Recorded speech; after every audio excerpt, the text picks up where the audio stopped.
বাংলাদেশে আল কায়দা তাদের নেটওয়ার্ক সম্প্রসারণের চেষ্টা করছে।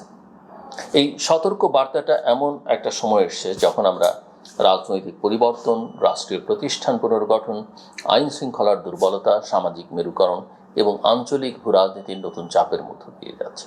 জাতিসংঘ নিরাপত্তা পরিষদের analytical support and sanctions monitoring টিমের 38তম প্রতিবেদনে বলা হয়েছে, Al Qaeda in the Indian subcontinent বা AQIS বাংলাদেশকে ব্যবহার করে ছোট ও গোপন সেল করে তোলার চেষ্টা করছে।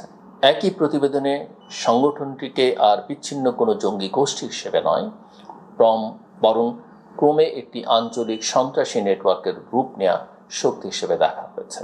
এই খবরটি নিঃসন্দেহে উদ্বেগজনক, কিন্তু উদ্বেগ আর আতঙ্ক এক জিনিস নয়, সতর্কতা আর রাজনৈতিক প্রচারণাও এক নয়।